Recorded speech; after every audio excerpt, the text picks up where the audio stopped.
Today's guest is not just an HVAC guy. Will, I brought in, he's someone who's spent years mastering how multifamily apartment complex owners can take advantage of energy and government grants to replace a lot of HVAC units and get insulation added into their buildings. I brought Will in here because I know a lot of HVAC guys, but Will was one of the first guys that introduced me to government grants on multifamily energy savings. And I picked his brain for about 6 months.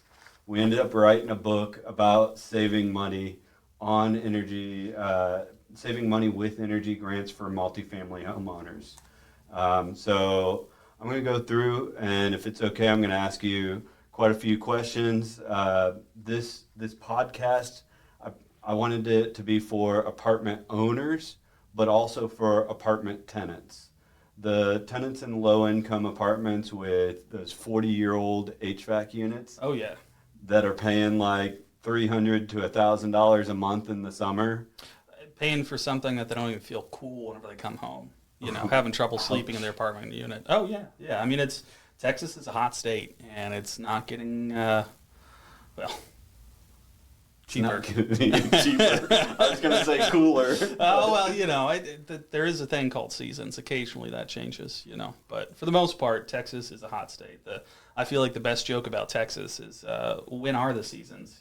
There's 2 weeks of fall, 2 weeks of spring, the rest is summer, and then another 2 weeks of winter. Right? We had 1 week of winter, which is over now. But that was a nice fun week for the kids. All of us in Texas shut down and couldn't handle it. Well, and I feel like that kind of leads into the main point of what these programs are for me. Is if you look at Texas, we're like the only grid out there that's on our own, right? Name another state, maybe Puerto Rico, but the key for us is like we are in our own state, and that's really where a lot of this is coming from, is the pressure to make our self-sustaining, right? So you have this, big freeze that moves through. Texas rarely hits the teens. It hits the teens for how many days was it? Like 3 days, I think, in a row it hit the teens.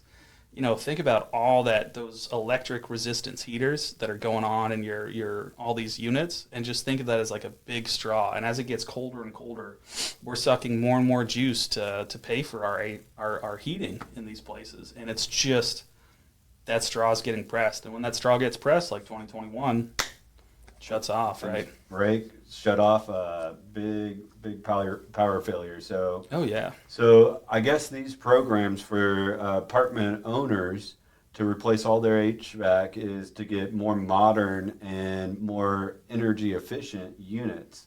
How much more energy efficient are these units from, say, a 20 or 40-year-old unit? The key is, on efficiency numbers, there's a couple different terms for it, but basically what you're doing is a unit gets older, it becomes less and less efficient than it originally was, so it's moving down, right? And then the second part is not only as those units get older, they become less and less efficient.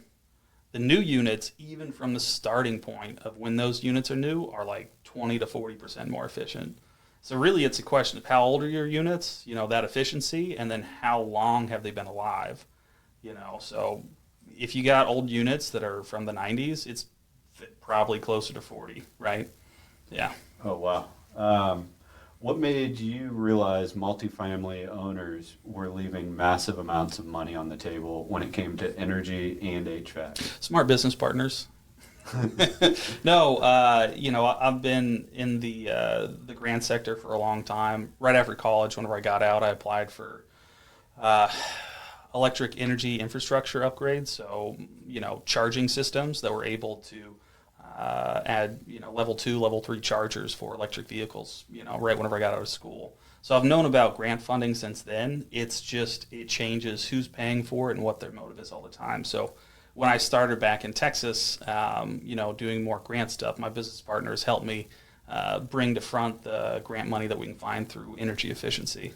And again, I've kind of known about it for years. I knew the energy efficiency grants that they used to do for solar, but I guess I learned over time, that they have the multifamily HVAC.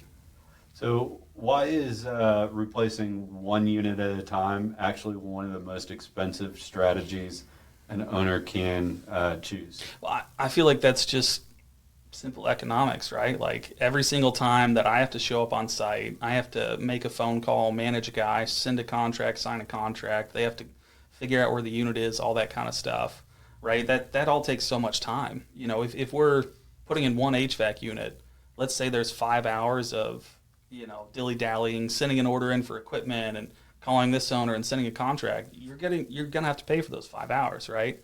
If I sign one contract, I have, you know, just the one set of phone calls for all those units, and I say I do 200 units, you know, now you're splitting those 5 hours. Maybe it's, you know, a little bit more than that, obviously, but for math's sake, 5 hours across 200 units, right? Versus adding that 5 hours to every single unit. You're saving time with the maintenance guy too. He's Correct. not. We He's can- kind of on a schedule Yep. with warranties and things breaking at the same time, Right. or going out. You know, I always say that in the end, we're all just factors, right? Marketing, sales, production, right? We're just a factory. You know, most businesses are. And in our world, marketing is this. You know, we're letting people know what's going on with our industry and where it makes sense. You know, sales, that means I get to take you to lunch. That's all that is for me. And then production is actually getting out there and doing it, right? So if I'm, you know, I have the Ford Motor Company. I don't want to make a bespoke vehicle, you know, 200 times a year. I want to make one vehicle 200 times in my factory, right? So the less time I spend elsewhere, I can spend it in production, right? I can get better at getting I asked for 200 units to put in this place. I get to pay less for those 200 units because I'm placing one order. If, you know, and then we have the guys going on site, being efficient, you know, really nailing down those processes, saving 15 minutes a day. So we're just a production, and the reality is if we're big enough in production, we can get government grants, right? And those government grants plus the efficiencies of mass production save money for the owners. Wow. So most HVAC contractors stay very transactional. What made you decide to go deeper and truly specialize in this space, and look for the money for apartment owners rather than just giving them a bid every time an HVAC ran out?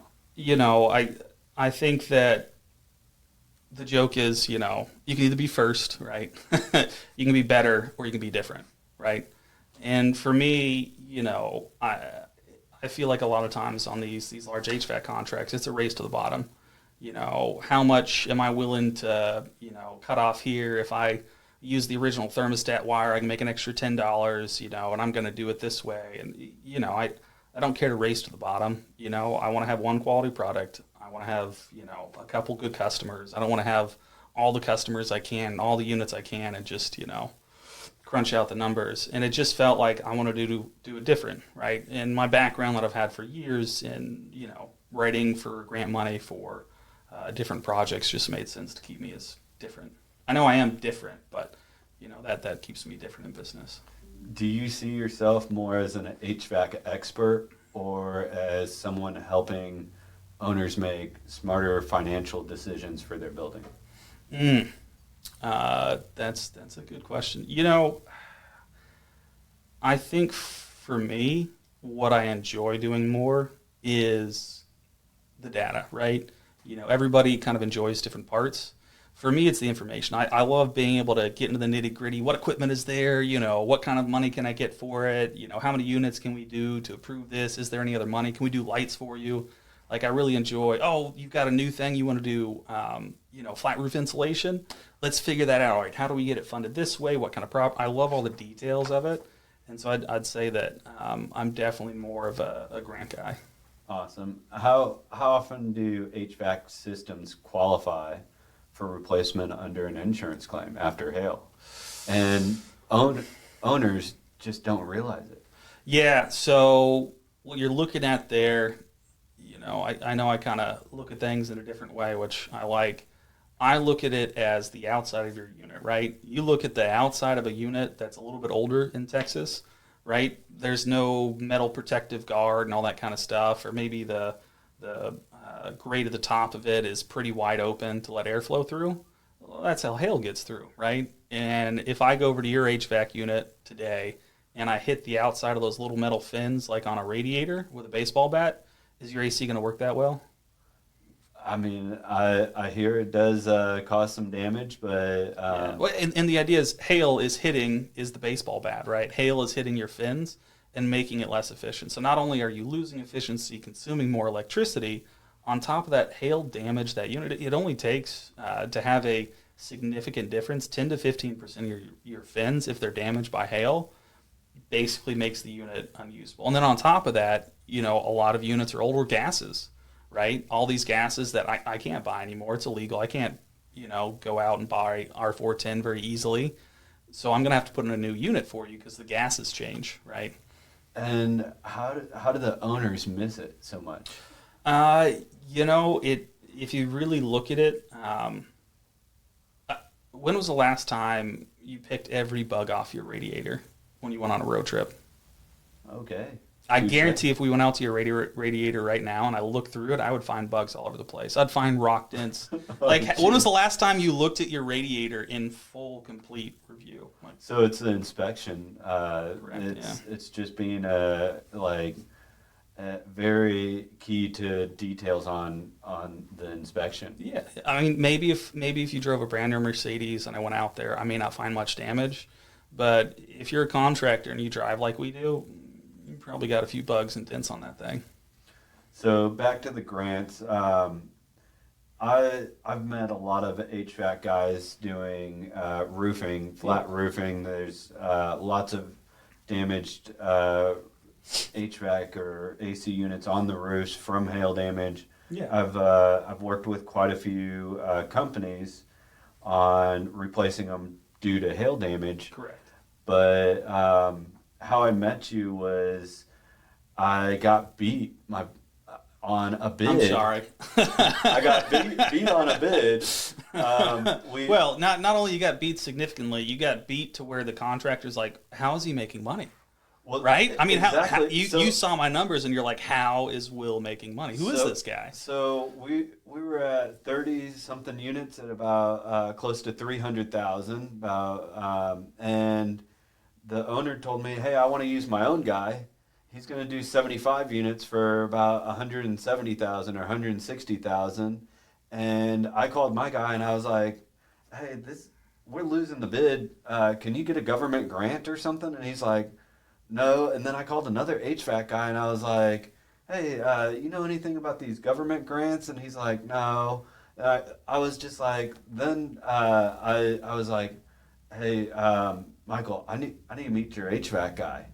And, I didn't stop at talking, like, I met you and I talked to quite a few other HVAC guys and asked them, hey, do you guys work on government grants? And it seemed like no one does this. Why do other HVAC companies not dabble in the grant space? Well, I think a good example would be, let's look at myself as a business owner, right? I started out my construction company in government, right? So government contracts with cities and municipalities and stuff like that. I apply to get into a city. I then wait for an opportunity to bid, and then I send a bid, and then I get approved on the bid, and then I complete the bid, and then now I'm paid. How long do you think that normally takes?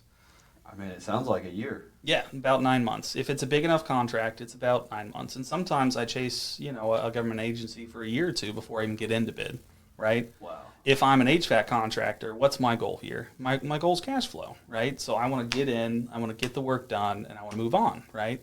And at current pricing, how am I going to be outcompete? Everybody's competing in that world, right? Versus me, I'm going to come in, I'm going to look at your property, I'm going to survey it, I'm going to send an application, this, that, the other. That HVAC guy may be out in a couple of months. It may take me up to 9 months to complete the project, get my grant funding, get it all completed, right? So it's just the fact that I'm in a different cycle, right? So do you think an average HVAC guy could do a grant?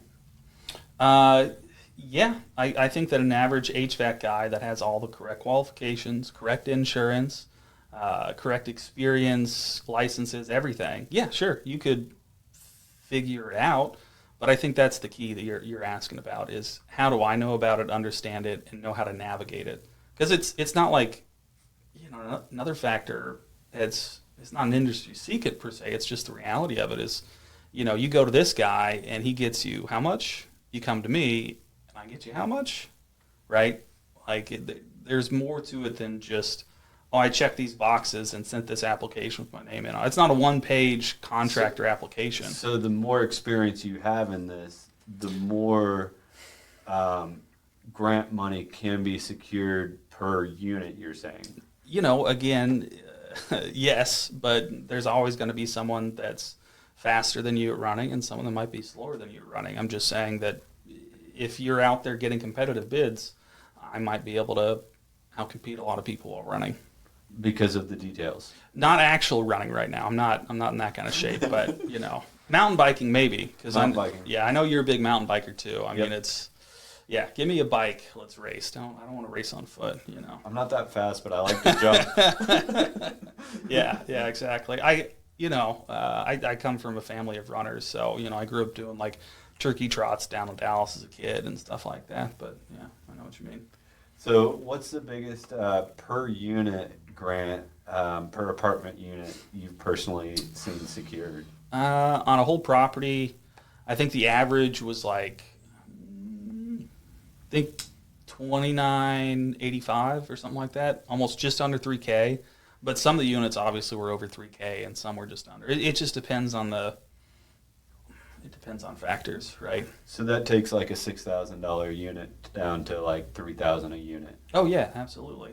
And that's per unit, right? Okay. Now so you do all of them, right? You're talking about you're giving them a deal for doing all of them at like $5,000 a unit. You're speaking like $2,000 a unit. Oh yeah, definitely in that realm. And sometimes, again, there's so many factors that go into the cost, right? Not only am I a contractor and I'm looking at, what are your line sets like? How long are the lines? What's your thermostat wire at, right? All these different factors on pricing. Now we can get into the details of that. So I think really the key here is just taking a look, right? You don't know what you qualify till you qualify, And to be honest, it's not right for every single property owner. Hey, you're coming in, you just bought this place, you want to do 30 of the 100 units, that's all the money you have for that, right? And you're in a really nice brand new area. I might not be able to get you the most money, right? It might not be right for you, but if you own a complex, you're ready to, get that sustainability in there, not have, a peak day somewhere in July where you get 5 HVAC calls and you're paying absolute peak pricing, $200 an hour for an HVAC guy, maybe it is time to move on. It really is just situational. Speaking about timing, when's the best timing to do one of these HVAC grants? Is it when you buy the property? Is it when you refinance, or is it when when you have a lot of units to replace? When's the magic time, or what have you seen? Well, I would say that I can get you the most money, right? The first 3 months of the year or the last 3 months of the year. I can set you up and start talking about it and do a survey any time of the year, right? And you still get pretty good money throughout the year. But if you're looking at it from the perspective of the owner, what stage is your property at? Any stage, right? I mean, a lot of times, I don't even like to categorize it into those 3 stages. I know property owners may, but the reality is like, I want to build a relationship long term. I don't want to be some guy that pops up when you're ready to move. I'm not just some contractor, right? I want to come look at your property, let you know what you could do in the future, right? And like this, like I'm talking to some brokers, apartment brokers that are putting these deals together. And when they're putting the deal together, they say, hey, Will, I've got this property, such and such in South Dallas, that we're looking at selling to this owner. You mind doing me a 2-page review? Let me know what's going on with it. All right, cool. I go look at the property address. I go look up the history on it, a few little details. I go ask my representatives, ballpark, what are the numbers this year? What about this? I can go look at how much insulation's in the attic. I can go look at, what type of units are on site. If I can do a little site survey, just a little sneak peek, nothing too crazy, unmarked car, right? And then I'll just write you a 2-page doc that says like, hey, most likely you can get from this to this per unit. As long as you do this, you're qualified for this source of money. Hey, there's really no grant money for it. So it's It's less of what stage are you at and what's your curiosity. If you're curious, just give me a call. It takes me not that much time, a day of work to let you know. Talking about insulation, because there's the HVAC part. I know you're big into insulation. All right. What we're contractors, we build, right? Yes. If you want to build something that you're going to live in, right? You ask anybody that builds a new house, right? If I'm going to build a house, I'm going to be in for forever, right? Am I going to go cheap on the insulation, how well the doors seal, and the equipment that goes on my property? No, Probably not. I'm going to make it really well sealed. If they say, oh, the minimum for code is R15, I'm like, well, what could you do? Oh, well, we can do 2x6s and do a thicker insulation, and oh yeah, let's do that, right? Let's build a better insulated, better sealed, more efficient property because I want to hold on to this for a long time, right? So on the insulation part, say somebody has very little insulation. Yeah. And they also have old units. Yeah. How do you handle that one? Do you have to do X before Y, or do you do them both at the same time? According to the grants, the key is make your own decisions, right? You can't if I'm planning on putting in new AC units, you're not going to get as much grant money for the insulation, right? So it's a calculation, right? So if I show up and I put new insulation and seal all your windows and doors, that's one chunk of money, right? If you want to come do HVAC and survey that, it's another pool of money, right? And we can combine them into those structures, but insulation is going to have its biggest impact when the units are least efficient, right? So it's all a kilowatt hour calculation, right? Okay. So how many kilowatt hours? What do you think is the average apartment bill? In a 1,100 square foot, you got you and 2 kids in an apartment unit, right? Maybe $200.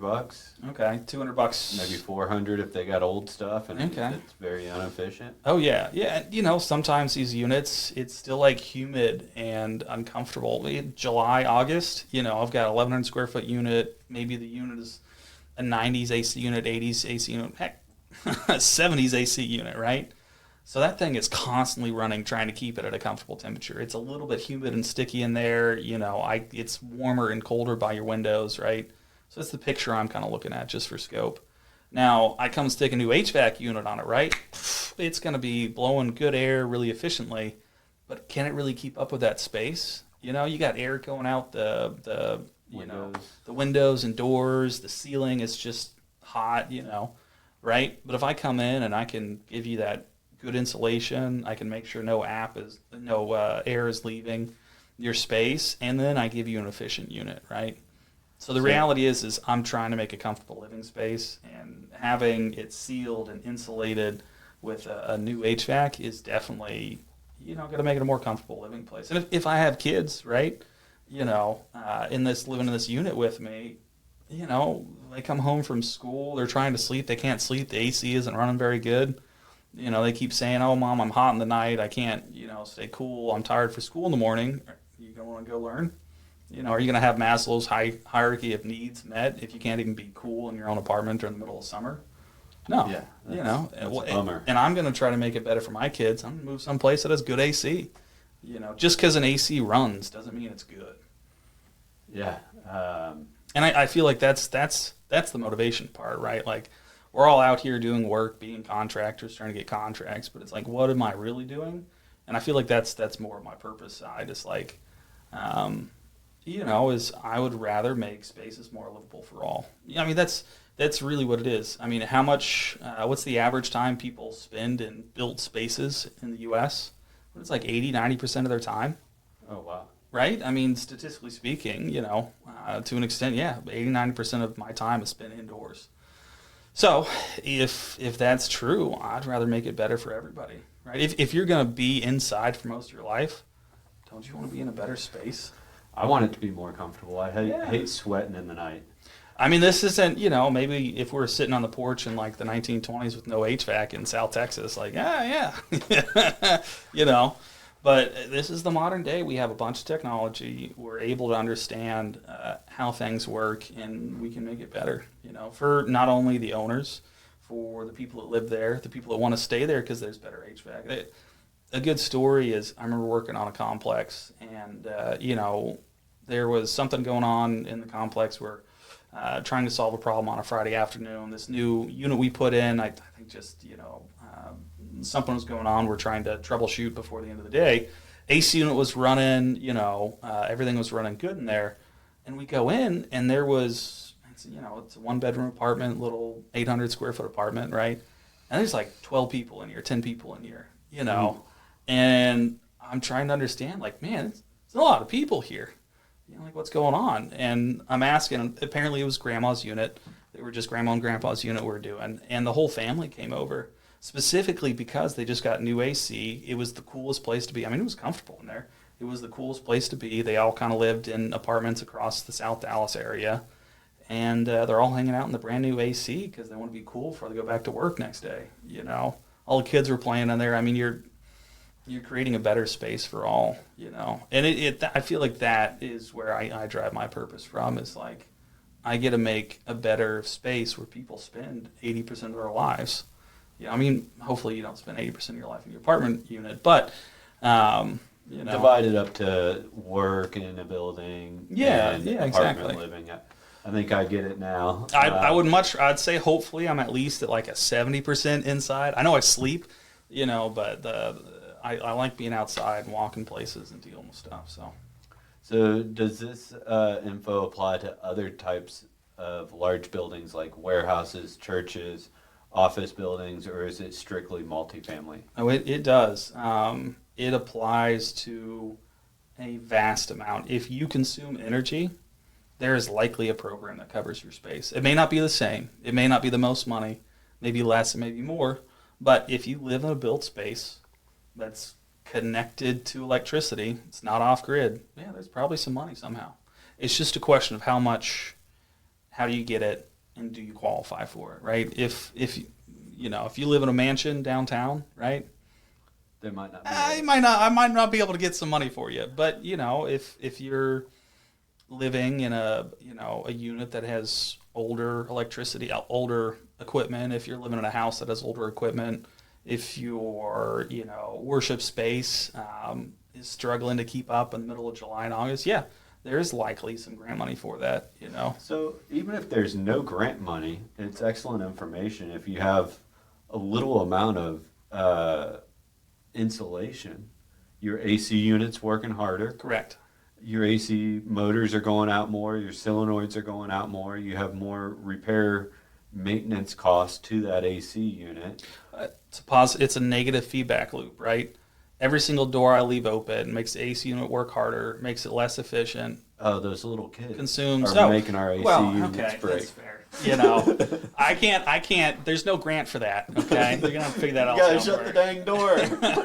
No, but yeah, exactly. I mean, versus I come in when I add insulation, when I make it more weatherized, I'm putting it back in a positive feedback loop. Everything that I'm doing, I'm reducing the load on that AC unit, and then I'm making that AC unit have to work less, and I'm putting in a better unit, right? So in the end, yeah, I guess this is more of a question of like, if you're looking at it from a building perspective, right? If you ever heard of an earthship? It's kind of, Yep. hippy dippy buildings, right?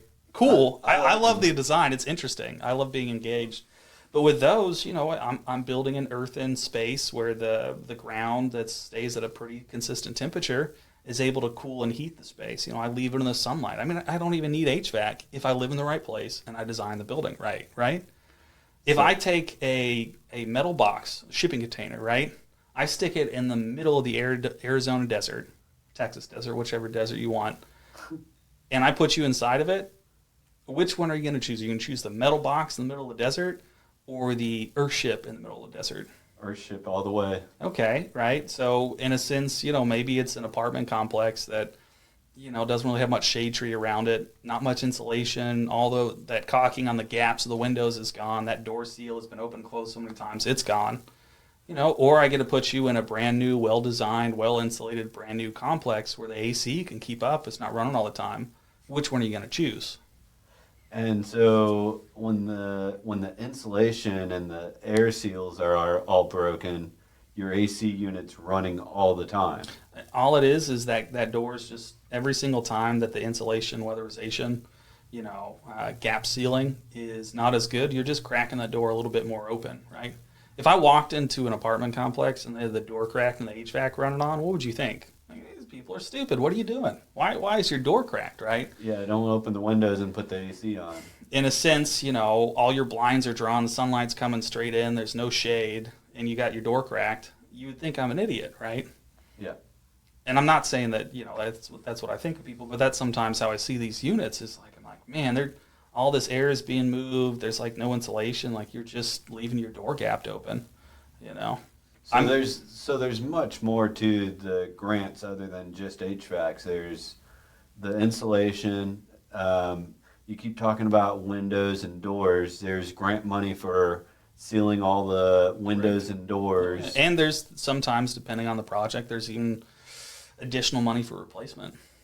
And you mentioned light bulbs earlier, so they have grant money for inefficient light bulbs as well. Correct. Really, again, I like to draw back to the straw methodology, right? The more efficient your unit is, the more it's closer towards, let's say, an earthship. I'm not saying I'm trying to make an apartment an earthship, but than a metal box, the less energy it's going to consume, right? And so what I'm trying to do is I'm trying to make it a little bit more less consuming. And that's what the money is motivated for, right? I say if everyone's motives align, everything goes easy, right? So I'm into roofing, being a roofing contractor. I love flat roofs. Yeah. They have to put R25 under the membrane. And you mentioned to me that there's a grant for putting R38. Correct. That just seems crazy that somebody would pay so much more money for R38 because that stuff is like gold in the roofing. Oh yeah. Every inch of ISO adds another couple $100,000, or every few inches adds another correct. couple $100,000 to an apartment complex. Or commercial building. There's a lot of money for reducing the energy consumption in flat roof commercial buildings. So how is the ROI for the owners? How long do you guess that it might take to recoup it? Just going bare minimum now is R25, but if they go to R38, what's the time before they start seeing that they're saving more money than they spent on the HVAC? So basically, what's the 0 point, right? If I throw Yes. money into this to go from R25 to R38, right? How long is it going to take? Again, that's where that survey comes in. I'm not trying to say that I don't have the answer and I don't have all the data in my head, but is it is it master metered or is it individually metered? How many inches are currently there, right? How many inches are you adding in total? What's the ownership of the property? Is it commercial? Is it residential? Is it, what part of town are you in, right? So there's so many factors, but, I would say the ROI, I'm really hard to hold on to it, but I would 2 to 10 years just to be truthful, right? Years. Like it could be 10 years, it could be 2 years. I really don't know. Probably averaging in that 3 to 5 year. Sure. Most people would see spending the extra money to go R38. Yeah. They'll be recouping their money by 5 years. And this is where it gets so detailed that it's not just like a clear slate. If you already have R25, I'm probably not going to suggest going up to R38.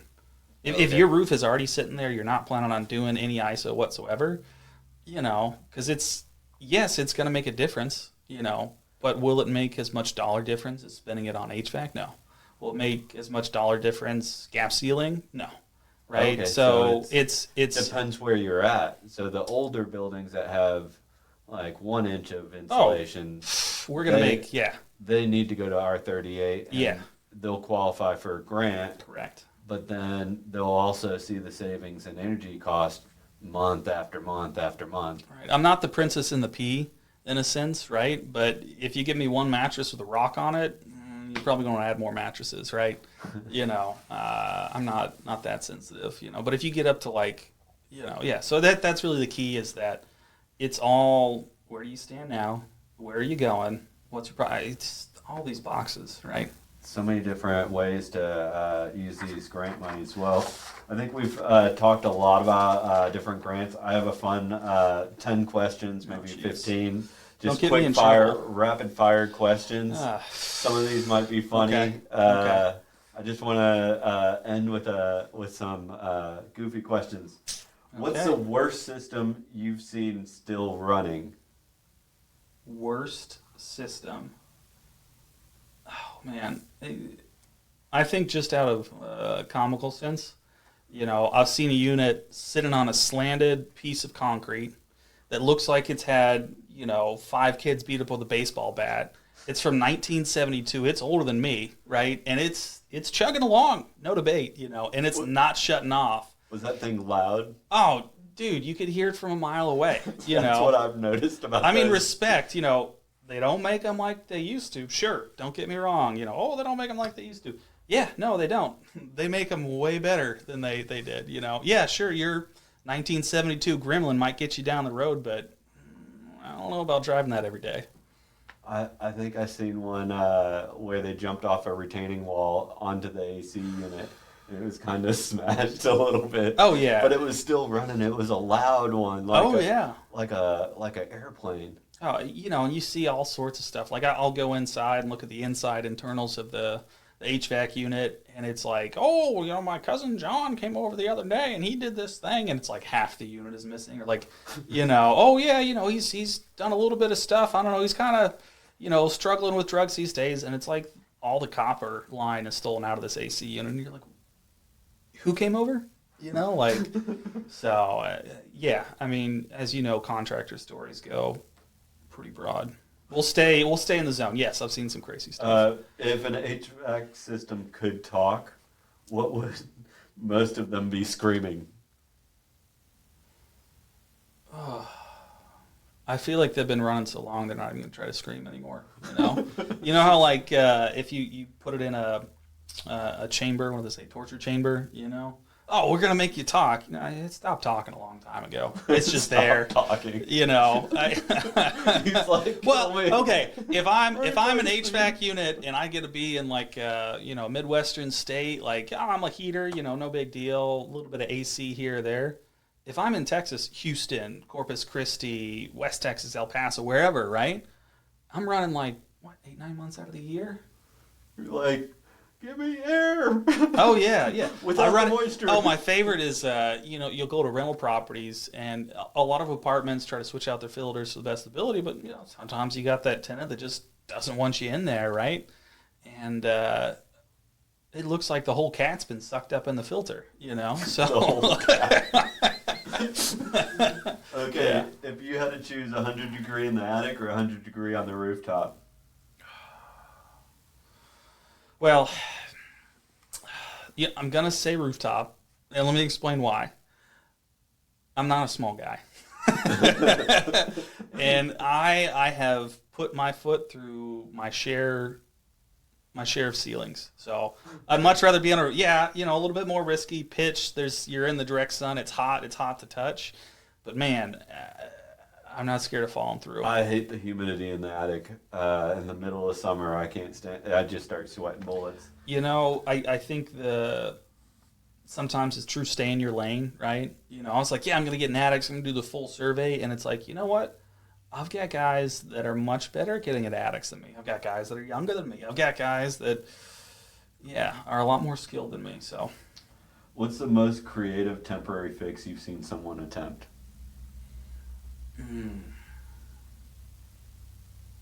in heating and cooling, creative. That's, I think it's more of what I think is funny is just the perspective of risk, right? So like I knew a guy that his pipes are frozen, so he took his blowtorch outside and lit insulation behind his wall on fire. Well, not insulation. He lit some material behind his wall on fire trying to heat it, outside of his house, right? And you're just like, what are you doing, right? And I'll go into some people's homes, like, my HVAC stopped working, and it's the middle of winter, so I just plugged in all these units, and it's like they've got old 1970s electrical, breakers, and they've got like 4 heaters plugged into one outlet. They're like, I don't know how it's still working. And I'm like, I know how. You're heating that wire behind your walls, also heating up your house. Like it's just, I've seen so many risky things. Like you go to older, what chillers are? I do. Yeah, the big chillers on old apartment complexes. You go there and like everybody's got, these units plugged into the wall, and they've got jankified ground plugs, trying to run these things. I mean, just all Fire sorts hazards. of fire hazard all over the place, right? And I think that's the thing I look at is like, just the risky stuff that you see. So I got a funny one that I got to tell you. Okay.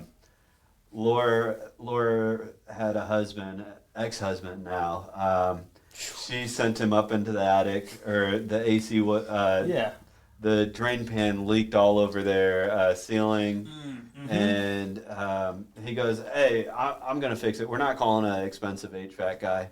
He goes, "Give me a 6-pack." He goes up into the attic, and he comes down about like an hour later, and he goes, "It's all fixed." And she never went up into the attic to see what he did. I go to replace the roof like probably 6 years later, 8 years later. She divorced him, and I'm in the attic, and I take a picture because I was like, I like beer, but I've never seen anybody use a beer can to level the drain pan. There was beer cans leveling the drain pan. I mean, if it works, it works. Duct tape and zip ties, great construction materials, I've heard. I did not expect that, but when I told her, she was just like, "Oh my gosh, that makes sense." I've seen beer save lives, so I can believe it. So, if you weren't in this industry, what job would you absolutely not survive 1 week doing? I joke this a lot, and I think it's more of a comment on myself. I was talking to my business partners a while back, and they were trying to hire a new admin for one of their businesses. And I was like looking at the application of like what you need to be qualified for and what you need to do, and talking about the expectations of an admin. And I was like, if you guys hired me as an admin, you would fire me within the 2 weeks. I guarantee it. If I had to keep track of your schedule and write all the documents correctly and write emails for you, like, yeah, no, you would fire me in 2 weeks, guaranteed. Same. Oh, I'd be, yeah. So, what's something property owners think is saving them money, but actually makes you cringe? I mean, let's just keep it simple. Keeping the old units going, Keeping the old units going. I say this, obviously I'm not running, 2,000 doors, 100,000 doors. I'm not a big manager of big properties. But for me, it's just the fact of like, I'm younger. I still got friends that lived in apartment complexes. We still remember it quite well. You're in that old Texas unit that has horrible HVAC. I'm not going to stay there. I'm going to go get a new lease. Like, I lived one summer with bad HVAC in the unit. I'm fiscally responsible. I can go get a better place. I'm moving out. I'm not staying. So, if every property owner listening today did one thing this year that would make your life easier, what would it be? That's not fair. Don't get my hopes and dreams up. One thing that would make my life better, obviously just call me, right? I would say just thinking of their building as sucking on the electricity straw. I think the big thing that I talked about in the beginning is, a lot of this money is motivated to reduce the energy consumption, right? And just to visualize their apartment complex, their low insulation in their ceilings and their air gaps and their AC units that are kicking on every 5 minutes, starting and stopping, just all that electrical consumption happening in your property, hurting your residents' wallets. Not only that, like, if I can get your electric bill down to $50 a month versus $200, I can probably charge a little bit more for that place. Just thinking of your apartment complex or units sucking on a straw, of electricity. Do your part, for the state, for your customers, and part of the community. As Boy Scouts say. So, when you want it to be cooler in the room, what do you say? Do you turn the AC down or do you turn it up? When I say that again, I feel like it's a trick question. Are you trying to get me, Sean? When you want it to be cooler in the room, In the room. do you turn your AC down, or do you say you turn it up? Is the sun hot or cold? No. I mean, I press the down button, personally. I don't tell people, dude. I just go do it myself. I press it down, okay? I'm not going to answer your question. I'm kidding. No, it's a trick question. Some Yeah. people say up, some people say down. I think it means the same thing. Yeah. So when taking the groceries in the house, do you take multiple trips to save your wrist and arms from hurting, or are you a one-trip champion? Do you really think I'm that bright? It's one trip. We got another one. One trip champ. Oh, jeez. Okay. So we got our. I'm really, really good at knowing to put the key in first, opening up the door, and then going back and doing the load. So it's not one trip. I prepare the space for the swath of me having to walk in the door sideways with multiple groceries. Oh, I'm kicking the door with my toe, tapping. Oh, it are for you my like? kids to Oh open it. my god! Yeah, banking. You're banking on it. Yeah. I have 3 kids. One of them she can carry the chips, but my other 2 kids, they carry about 5 bags of groceries. I carry all the heavy ones, and then I get to the door and I'm just like, somebody open it. I have to be honest. I don't ever see many people doing this, but I love it. Right? If you can carry heavy weight and you only have to carry 2 bags, you would. Right? You can handle the weight. Right? It's not. Yeah. It's the awkwardness of it.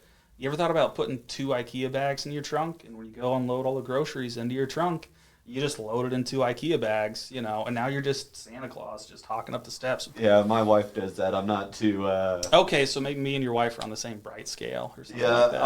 I'm more of like all these plastic bags and like it's cutting into my fingers, but I'm like, I'm gonna make this happen. Oh yeah. So that's the end of our podcast. Please, apartment owners, apartment tenants, building owners, just anybody that wants to talk about energy efficiency, give us a call. We have multifamily energy savers. We want to get this out to all the apartment owners that need new HVAC units and don't know where the money's coming from. Give us a call. Make sure to like, comment, subscribe to the YouTube channel, and talk to you later.